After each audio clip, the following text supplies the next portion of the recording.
Masa rekapitulasi pemilu 2024 masih terus berlangsung. Namun, wacana menggulirkan hak angket DPR untuk menyelidiki dugaan kecurangan pemilu terus menghangat.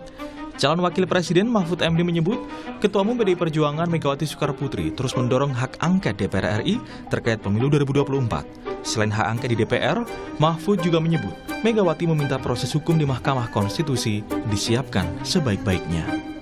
Karena Bu Mega itu jauh pikirannya, masalah ini belum akan selesai hanya dengan angket atau MK. Sesudah itu menuju pelantikan Oktober juga mungkin akan banyak dinamika, sehingga Bu Mega tidak mau buru-buru, bukan tidak mau bersikap dan hukum MK itu didorong agar dikerjakan sebaik-baiknya. Dan sementara itu, Partai Kebangkitan Bangsa (PKB) mengklaim ikut mendorong hak angket kecurangan pemilu segera dibahas di DPR. PKB menyebut semua partai di parlemen harus sepakat menggulirkan usulan hak angket karena koalisi Anies Mohaimin saja tidak cukup untuk menggulirkan hak angket. Untuk mendorong mengusung hak angket ini, sebagian teman-teman saya sudah bekerja dimotori oleh Mbak Lulu untuk menyusun beberapa substansinya.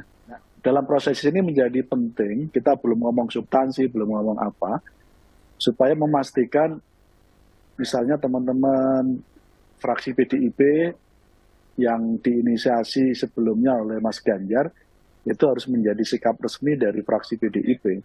Karena kalau misalnya ini baru dari pasangan 01 Koalisi Perubahan, tidak mencukupi nanti di dalam paripurna.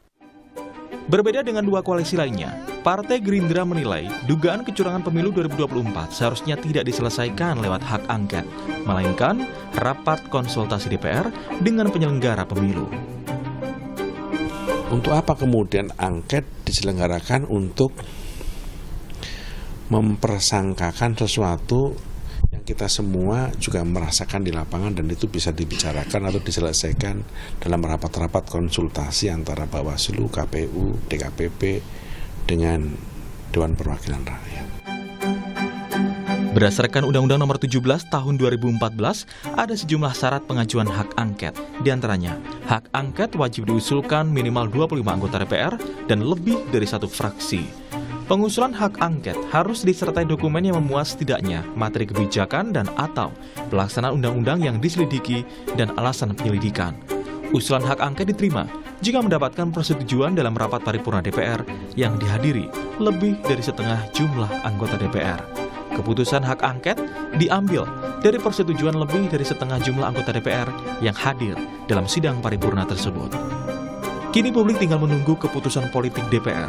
Apakah akan berani mengajukan hak angket DPR atau hanya gertakan saja? Tim Liputan, Kompas TV. Setelah diwacanakan sejumlah pihak termasuk calon presiden nomor urut 3, Ganjar Pranowo, hingga kini DPR belum juga memastikan akan menggulirkan hak angket untuk menyelidiki dugaan kecurangan pemilu dengan sejumlah syarat yang harus dipenuhi. Akankah DPR benar-benar menggulirkan hak angket kecurangan pemilu? Pagi ini akan kita bahas dengan sejumlah narasumber, diantaranya Saud Situmorang, Wakil Ketua KPK periode 2015-2019 yang juga mendorong partai politik menggunakan hak angket pemilu.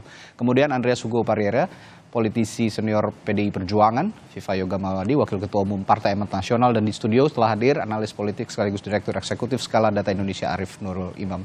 Selamat pagi Bapak-Bapak. Selamat pagi Mas, Bapak-Bapak. Ya. Selamat pagi, Mas. Baik. Selamat pagi, Pak. Saya ke Pak Saud dulu deh, Pak Saud. Alasan Anda dorong hak angket ini dan menyurati sejumlah ketua umum partai politik, memangnya Anda melihat belum ada keseriusan sejauh ini, begitu, Pak Saud? Ya, gambar besarnya sebenarnya kan kita mulai tahun 2012 ya. Tahun 2012 itu KPK punya program yang kita sebut politik cerdas dan berintegritas. Tapi agak lamban di tahun 2013-nya, 2014-nya agak lamban. Baru tahun 2015 kita masuk di sana, pimpinan KPK jilid 4. itu 2015 sampai 2019 itu sangat intensif apa yang kita sebut membangun politik cerdas berintegritas. Mulai dari apa yang kita sebut kajian sistem pilkadanya, kajian undang-undang parpolnya, kemudian rekrutmen, kaderisasi, transparansi, keuangan, partai politik itu kita dekatin. Bahkan kita sampai kepada detail-detail untuk menjaga integritas ini, udah deh partai politik kita kasih, mereka fokus ngurusin negara aja, Oke. negara menganggarkan. Udah sampai ke sana, hitung-hitungannya pun udah cukup detail, dialognya itu. Jadi sampai ke tahun 2019 sebelum saya keluar dari KPK itu, kita sudah selesaikan tuh kajian pendanaan parpol. Ini kan semuanya apa yang saya sebutkan beberapa detik lalu itu kan sangat syarat dengan yang kita rasakan menjelang pemilu sesudah pada saat pelaksanaan dan sampai hari ini. Oke. Nah, jadi artinya kemudian kalau kita melihat ada banyak persoalan value, ini kan sebenarnya kan persoalan kita ini persoalan nilai, iya kan? Ya. Apakah nilai pemilu dilaksanakan dengan jujur, peduli, mandiri, disiplin, tanggung jawab, berani, serdana, adil gitu? Disiplin nggak disiplin dong, Oke. iya kan? Terus kemudian mandiri nggak mandiri dong, ada orang yang ngaju-ngajuin anaknya gitu ya, dengan berbagai cara gitu. Jadi kalau saya katakan nilai, hari ini kita bicara nilai, yang kita sebut sebagai 9 nilai kalau kita bicara anti korupsi, jujur, peduli, mandiri, disiplin, tanggung jawab, berani, sederhana, adil. Berani nggak kalau main-main curang? Nggak, itu pengecut namanya. Jadi itu sebabnya kita mengatakan bahwa ini harus dibenarin, karena kalau nggak akan ada 15 tahun ke depan masalah. Persoalannya adalah kita nggak bisa apa-apa karena memang Undang-Undang Dasar 45 kita udah mengatakan, kamu jangan campur-campur, ini urusan partai politik. Oleh sebab itu kita buat surat itu. Kira-kira gitu. Ya, jadi Anda setuju ya bahwa dugaan kecurangan pemilu ini sebenarnya bagian juga dari dugaan KKN lah ya, begitu kira-kira ya? Yes, absolutely. Ya, lalu sejauh ini bukti kecurangan TSM-nya sendiri sudah ada? Sudah Anda dan tim atau teman-teman yang ada di yang menyurati juga partai politik sudah mengantongi bukti-bukti itu juga menopang dan menyokong partai politik untuk menggulirkan hak angket di DPR?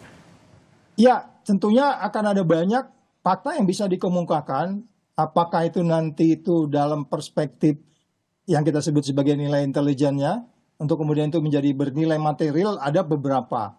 Itu sebabnya teman-teman di komisi apapun di DPR nanti secara keseluruhan, untuk kemudian dengan angket ini nanti materialnya akan muncul.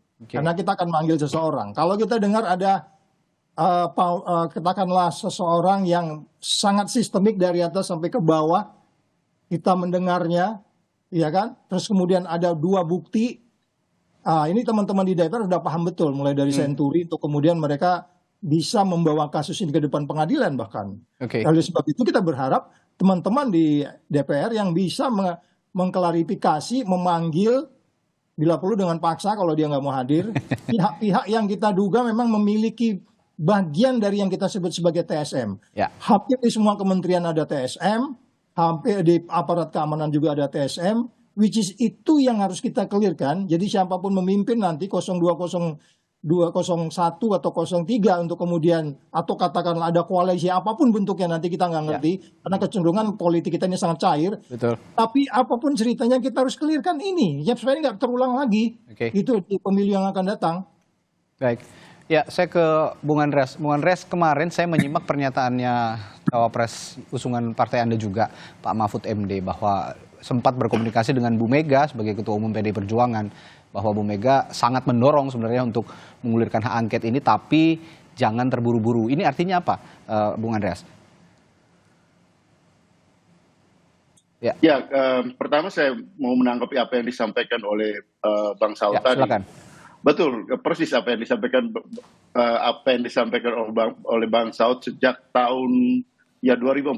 Saya kira beberapa kali Bang Saud termasuk datang ke DPP PDI Perjuangan. Ketika itu kami menerima dan berdiskusi banyak soal pengelolaan partai politik yang transparan, bersih, dan itu kami lakukan gitu di DPP PDI Perjuangan, kami lakukan secara serius sehingga partai sekarang termasuk memperoleh ISO untuk pengelolaan partai. Nah, kemudian berkaitan dengan hak angket ini, jadi apa yang disampaikan oleh Pak Mahfud yang melanjutkan apa yang disampaikan oleh Ibu Ketua Umum Ibu Megawati Soekarno Putri, tentu bahwa angket ini harus dipersiapkan secara serius dalam arti bahwa bukan hanya kita menyatakan membuat statement, tapi komitmen itu perlu dengan diikuti dengan dokumen penyertanya. Persis seperti apa yang disampaikan oleh Bang Saud tadi juga, gitu, bahwa ini harus diikuti dengan dokumen-dokumen yang berkaitan dengan materi yang akan diangketkan, yang akan dimasukkan sebagai bagian dari hak angket tersebut, gitu. Dan juga tentu apa konsekuensinya nanti kalau kita lihat di dalam pelaksanaan angket tadi. Di samping itu tentu prosedur di DPR saya kira itu sudah standar. Tadi juga sudah dijelaskan oleh Kompas TV bahwa ada inisiator. Ya, inisiator itu 25 orang inisiasi dari lebih dari satu fraksi. Kemudian disampaikan di paripurna. Nah, prosedur ini yang harus kita lalui. Jadi hak angket ini saya kira penting untuk kita semua, yang menghendaki pengelolaan partai dan sistem kenegaraan kita melalui pemilu ini berlangsung secara jujur, adil dan bersih seperti yang kita selalu dengung-dengungkan, gitu. Dalam prakteknya itu juga terjadi, dan apabila ada hal kelemahan-kelemahannya, ke depan kita harus perbaiki. Seperti siapapun yang memimpin Republik ini, kita harus perbaiki prosedur-prosedur itu, gitu. Ya, termasuk juga teman-teman, saya kira teman-teman bukan hanya dari 03 atau 01, tapi teman-teman dari 02 juga, kita yang berada di parlemen, kita yang berada di dalam sistem ketatanegaraan ini, kita mempunyai kepentingan yang sama untuk pemilu yang lebih baik ke depan. Saya kira ini poin utama daripada hak angket yang harus kita sadari bersama, gitu. Bukan hanya soal kalah menang, gitu. Kalau kalah dan menang itu persoalan biasa di dalam suatu kontestasi, gitu. Jadi ini poinnya, gitu, Mas Rading. Kabarnya 101 halaman katanya naskah akademiknya juga sudah disiapkan ya, Bung Andreas ya? Ya, soal tebal tipis itu teknis, gitu. Tapi yang penting itu dipersiapkan dengan baik. Dan kemudian ya ini melalui prosedur untuk kemudian diajukan di DPR di rapat paripurna nanti. Ya, artinya ada keseriusan lah ya dari PDI Perjuangan untuk mengulirkan hak angket ini, dan terkait tadi tebal tipisnya juga itu tergantung memang isinya. Dan kalau kata Pak Mahfud, saya sudah review kata Pak Mahfud, dan itu isinya sangat bagus katanya. Jadi tidak perlu saya menambahkan beban lagi di dalam naskah akademik itu. Saya ke Mas Viva. Mas Viva sebagai pihak yang defensif saya yakin untuk bergulirnya hak angket di DPR ini. Jadi sejauh ini ada upaya dari koalisi pengusung Prabowo Gibran ya, partai-partai koalisi pengusung Prabowo Gibran di parlemen untuk kasarnya menggagalkan lah bergulirnya hak angket ini? Ada dua hal yang akan saya komentari, Mas Nadi. Yang pertama, soal komentar Bang Saud tentang kemandirian partai politik. Sejak awal kami dari Partai Amanat Nasional sangat appreciate terhadap ungkapan pernyataan dari KPK bahwa partai politik perlu mandiri, yang itu dibuktikan dengan adanya negara yang harus membiayai partai politik, karena saat sekarang ini hanya 0,3% saja negara bisa mensuplai partai politik, dan itu jelas-jelas bisa berpengaruh terhadap perkembangan demokrasi dan kemandirian dari partai politik. Dan sampai sekarang terus akan kita perjuangkan itu agar partai politik bisa mandiri dan bisa menjadi shadow negara yang mampu untuk membangun demokrasi. Yang kedua soal hak angket. Kami dari TKN Prabowo Gibran menyatakan bahwa itu adalah hak konstitusional yang dijamin di Undang-Undang Dasar Republik Indonesia 45 pasal 20A, yang menyatakan DPR mempunyai fungsi hak angket, menyatakan pendapat, dan interpelasi. Dan itu di Undang-Undang MD3 juga dinyatakan seperti itu soal hak angket. Jadi hak angket itu adalah hak konstitusional yang melekat pada anggota DPR RI. Karena hak konstitusional, maka kami tidak boleh menghambat, tidak boleh khawatir, tidak boleh menghalang-halangi, silakan saja. Karena hak angket itu adalah jalur politik yang akan ditempuh. Meskipun sekarang ini di Undang-Undang Nomor 7 Tahun 2017 tentang Pemilu telah menyediakan lembaga-lembaga negara yang dibentuk undang-undang dalam proses penyelesaian masalah itu ada, yaitu untuk persoalan administrasi apabila ada potensi pelanggaran itu yang akan menyelesaikan adalah Bawaslu. Ketika ada potensi pelanggaran etika penyelenggara itu diselesaikan oleh DKPP dan menyangkut soal sengketa penyelesaian perolehan hasil pemilu itu di Mahkamah Konstitusi. Jadi itu adalah proses-proses hukum yang akan kita lalui. Proses hukum dalam rangka apa? Untuk mencari kebenaran. Karena untuk mencari kebenaran melalui proses hukum itu sifatnya objektif dan imparsial, yang netral. Tapi kalau mencari kebenaran dalam jalur politik itu sifatnya subjektif dan relatif. Tapi meskipun begitu, silakan saja. Sampai sekarang juga belum ada satu partai politik pun yang mengajukan hak angket. Kami akan menunggu, memonitor perkembangan. Dan saya rasa kalau untuk mencari kebenaran, saya merasakan suasana kebatinan dari teman-teman itu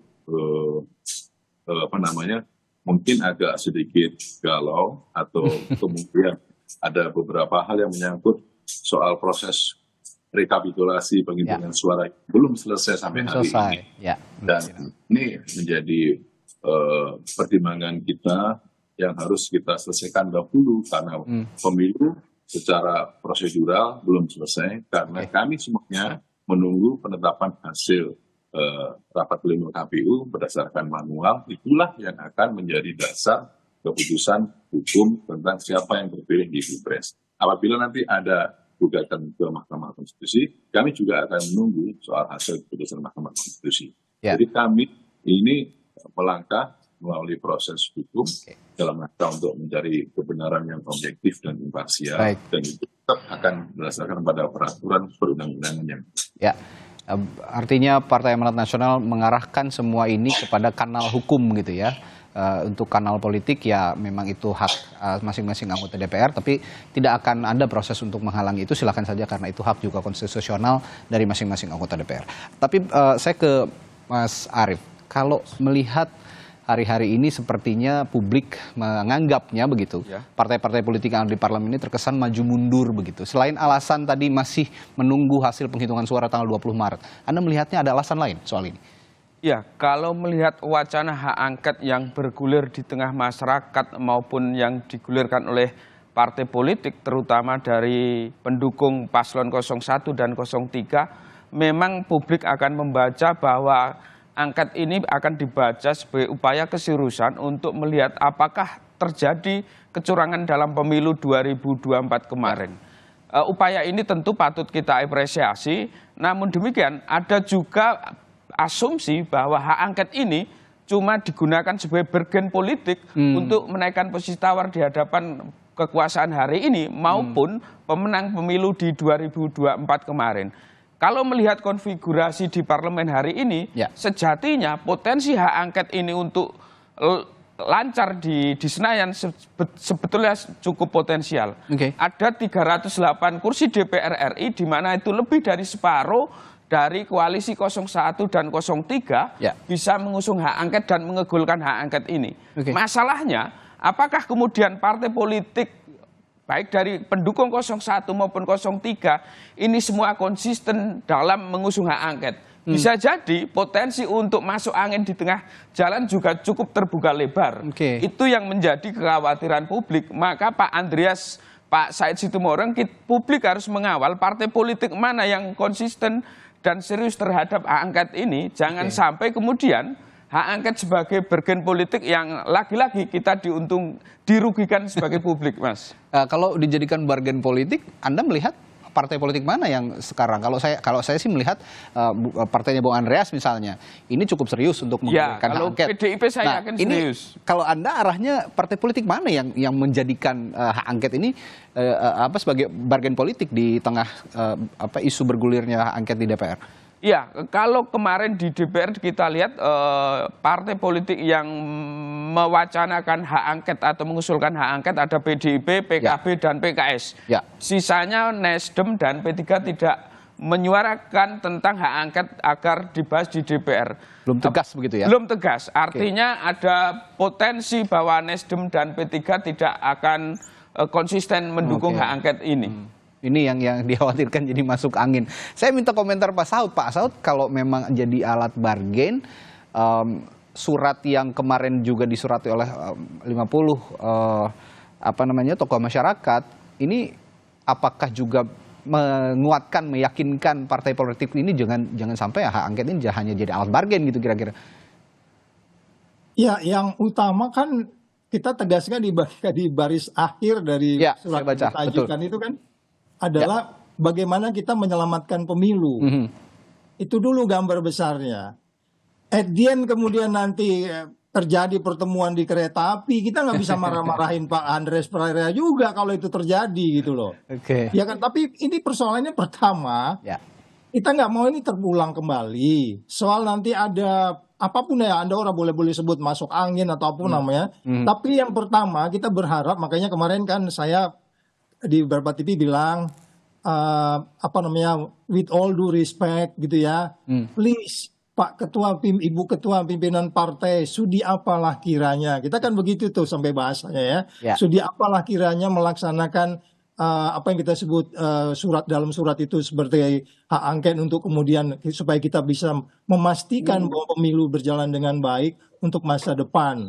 Dan which is itu kita berharap karena Ibu Mega paling memiliki banyak pasukan di sana, itu nomor urutnya atas gitu. Walaupun kita debat nih pakai huruf lah, berdasarkan huruf juga boleh lah gitu ya. Kalau di dalam kaitan namanya. Tapi maksud saya adalah bahwa kecurangan itu kan sangat vulgar. Iya nggak? Ya. Kecurangan kita bisa debat 3 hari tentang itu. Betul, kita bisa debat 3 hari. Mau dari mana kita mulai? Mulai dari 2 tahun sebelumnya, bagaimana kita mencoba mengkooptasi abdesi, perlu kita jelaskan itu. Bagaimana akhirnya ujungnya juga ada berupaya menyajikan data, ada 110 juta data yang katanya setuju untuk kemudian perpanjangan dan seterusnya. Dan itu kan ikutannya ada, trickle-nya ada. Jadi maksud saya, itulah sebabnya nanti teman-teman di DPR yang bisa mengklarifikasi, memanggil dan menjelaskan bahwa sebenarnya yang kita lihat sekarang ini sebenarnya kita jadi juga bisa salah. Oleh sebab itu jalan yang paling penting adalah memanggil mereka, itu kewenangannya ada di DPR, teman-teman di sana, dan itu dijamin oleh undang-undang. Jadi jangan buru-buru skeptik juga apapun yang terjadi di ujung dari, sebab ini kan cair nih, bahkan ada orang bisa pindah-pindah partai politik kok. Jangankan dia pindah-pindah koalisi, partai politik pindah-pindah biasa tuh di Indonesia kayak begitu. Itu sebabnya kita kan kemarin hanya menjaga politik cerdas berintegritas itu lebih kepada tanggung jawab negara, terus kemudian baru tanggung jawab partai politiknya sendiri. Jadi ini ada kompleksitas yang menurut saya harus kita pahami dulu, bahwa ini please, ini untuk Indonesia, bukan soal 01, 02, 03. Ini kan sejarah, ini sejarah yang akan kita tulis nanti, yang akan kita baca. Kemarin saya ketemu dengan beberapa anak-anak katakanlah di BEM, mereka ketawa-ketawa gitu. Kamu jangan ngetawain gue, lu menang gue kolonial, lu milenial gitu. Gitu loh. Tapi mereka melihat itu, cuman kan dia nggak bisa apa-apa gitu loh, gitu Mas. Ya, jadi jangan bicara dulu 01, 02, 03, tapi ya ini untuk perbaikan demokrasi gitu kira-kira Pak Saud. Tapi supaya nggak dianggap masuk angin, supaya nggak dianggap juga ini hanya jadi alat bargain kalau kata Pak Mas Arief tadi, saya akan tanya juga ke Bung Andreas, bagaimana komunikasi dengan partai-partai politik lain, terutama yang sampai saat ini belum dengan tegas secara kasat mata bersikap menyatakan bahwa hak angket ini akan digulirkan dengan serius di DPR. Bagaimana komunikasinya dengan partai-partai politik lain? Tapi saya akan tanya itu setelah jeda nanti ke Bung Andreas. Tetaplah bersama kami di Sapa Indonesia Pagi.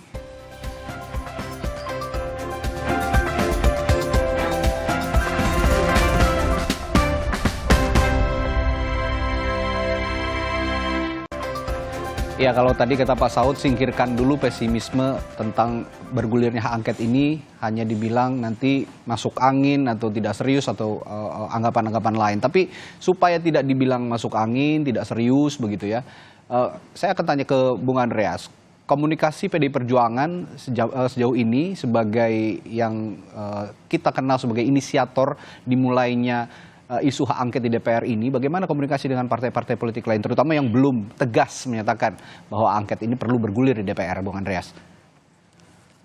Komunikasi itu jalan, artinya tidak selalu semua komunikasi itu diungkapkan ke publik, tapi komunikasi interpersonal antara pimpinan partai, terutama antar sekjen partai itu berjalan.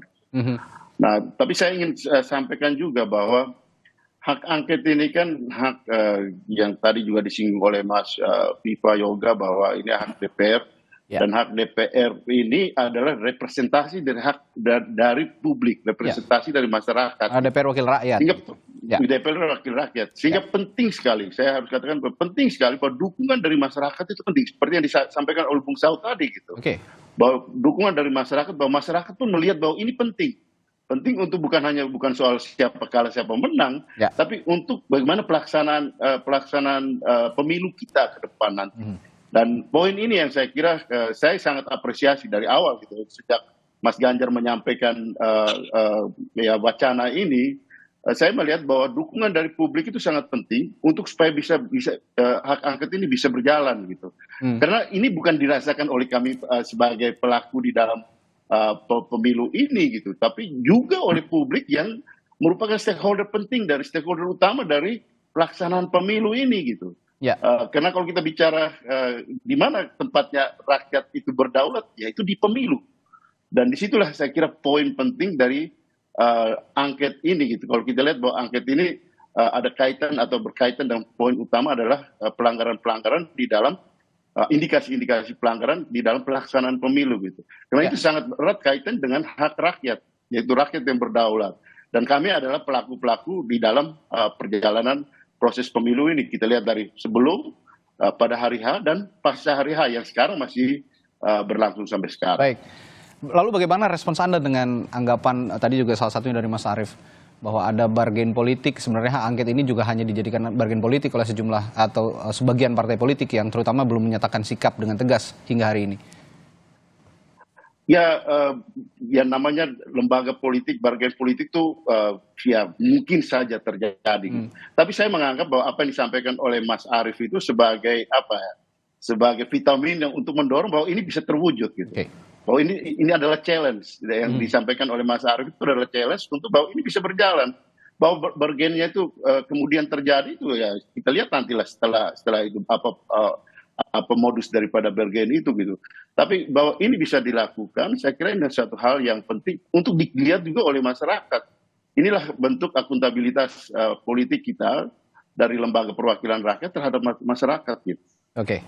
Ya, Mas Viva, kalau kita bicara soal kecurangan pemilu, saya yakin tidak hanya konteksnya untuk pemilu presiden saja, tapi pemilu legislatif dan juga banyak hal lainnya. Kita ketahui sekarang akhir-akhir ini, hari-hari ini kemarin, banyak sekali saksi partai politik, termasuk juga dari partai politik Anda mungkin Mas Viva, yang protes kepada penyelenggara pemilu bahwa ini tidak transparan, penghitungannya juga tidak akurat, begitu dan segala macamnya. Saya ingin tanyakan, dalam konteks itu, jika memang hak angket ini bergulir, baikkah untuk pendidikan politik bagi masyarakat dan juga publik dalam konteks juga kualitas demokrasi yang lebih baik ke depannya? Karena hak angket itu adalah jalur politik, ya semestinya harus diarahkan pada bagian dari proses pendidikan politik rakyat. Jangan sampai kemudian rakyat menilai karena hasil Pikon yang 01, 03 kalah, kemudian lahir hak angket. Nah itu kan menjadi suasana yang kurang mengenakan, karena kalah maka menempuh jalur politik melalui hak angket. Nah bagi kami kan kita sudah mengetahui karena itu hak konstitusional, tetapi bagi sebagian masyarakat tidak salah juga menilai hal seperti itu. Karena kalau untuk mencari kebenaran yang objektif, yang imparsial, ya lewat jalur hukum, bukan lewat jalur politik. Tapi itu menjadi bagian penting juga dalam proses pendidikan politik rakyat, biarlah rakyat itu menilai soal kecurangan, sekali lagi kami akan taat patuh pada peraturan perundang-undangan melalui jalur hukum yang objektif dan imparsial, karena itu akan lebih memberikan manfaat bagi pengembangan demokrasi di Indonesia. Bu Mega waktu di Pilpres, waktu kalah juga tidak memakai jalur politik angket. Pak Prabowo waktu itu kalah di Pilpres juga tidak memakai jalur angket.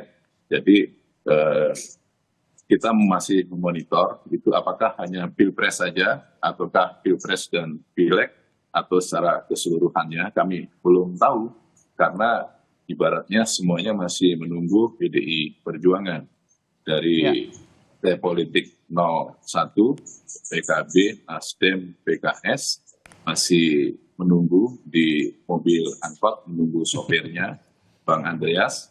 Nah, begitu Bang Andreas datang, jangan sampai penumpang turun di jalan nanti jadi apa. Ya, intinya bahwa ini adalah political game, dan itu menjadi bagian yang tidak terpisahkan di DPR, karena DPR itu adalah lembaga politik, seluruhnya pasti bernuansa politik. Kalau kemudian ada asumsi yang menyatakan biarlah ini hak angket untuk menyelesaikan masalah, saya tidak yakin. Apapun keputusan hak angket itu pasti akan ada masalah, karena itu adalah lembaga politik. Ya, kita tunggulah perkembangan selanjutnya. Oke. Tapi Mas Viva, kalau saya lihat Partai Amanat Nasional juga sebagai partai Anda ini menilai eksistensi kecurangan pemilu itu sebenarnya ada, hanya kanalnya disalurkan melalui jalur hukum gitu ya, lewat Bawaslu dan juga Mahkamah Konstitusi. Artinya PAN sendiri melihat eksistensi kecurangan pemilu di pemilu 2024 sendiri ada ya? Ya, kalau kecurangan sih seluruh eksponen peserta pemilu juga dalam tanda kutip juga sengaja atau tidak melakukan hal itu. Gitu. Makanya bagi kami akan menggugat beberapa dapil yang kami merasa dirugikan, karena kami ini bekerja, berjuang sesuai dengan aturan, tapi kemudian ada persoalan ya, menyangkut rekapitulasi, menyangkut penyelenggara, menyangkut nilai-nilai yang kemudian berbeda. Kami protes dan kami menyalurkan ke lembaga-lembaga negara yang didukung oleh undang-undang, ke Bawaslu, ke DKPP, dan nanti terakhir kami berujung ke Mahkamah Konstitusi apabila masih belum selesai. Karena buat kami itu adalah merupakan jalur terbaik dalam proses untuk peningkatan pendidikan politik rakyat. Baik, itu tadi yang ditegaskan juga oleh Pak Saud, bahwa berbicara kecurangan lupakan dulu 01, 02, 03 soal dukungan politik. Karena ini untuk perbaikan kualitas demokrasi. Terakhir saya ke Mas Arief. Jadi kalau biar supaya partai politik ini nggak dianggap hanya sebagai alat bargain begitu untuk menggulirkan hak angket, apa yang harus disikapi oleh partai politik di parlemen?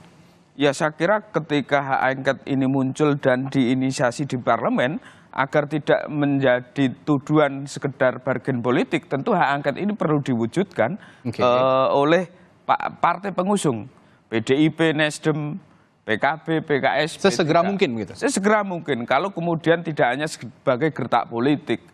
Kalau kemudian itu hanya gertak politik dan menguap seperti Mas Viva Yogata diangkut penumpang turun di jalan dan akhirnya batal, tentu tuduhan ini sebagai bargain politik tidak terelakkan.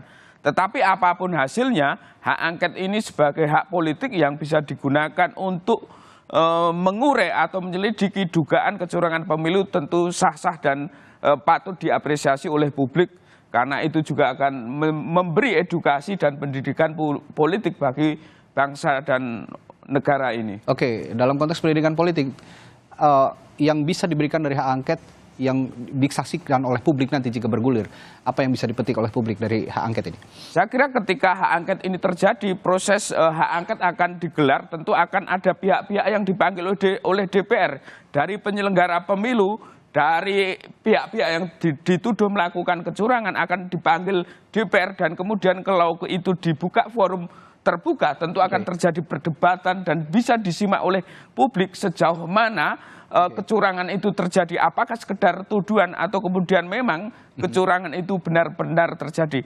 Proses perdebatan di DPR itulah yang kemudian menjadi salah satu bagian dari pendidikan politik untuk masyarakat. Baik, terakhir Pak Saud, saat ini publik tentu menanti, termasuk kita, termasuk Anda, hak angket ini bergulir DPR. Tapi yang saya ingin tanyakan sama juga dengan yang saya tanyakan ke Mas Arief tadi. Kalau dari kacamata tokoh masyarakat, pendidikan politik yang paling bisa diambil dari bergulirnya hak angket ini di DPR apa saja Pak Saud kira-kira? Ya, kita harus meyakinkan bahwa negeri ini sangat ditentukan oleh partai politik, apapun partainya, sekecil apapun suara mereka. Sebab mereka akan berdebat di sana. Dan itulah bagian dari check and balance. Itulah bagian cara kita menghindari apa yang kita sebut sebagai conflict of interest. Conflict of interest ini yang terjadi mulai awal sekali kita melaksanakan election ini gitu.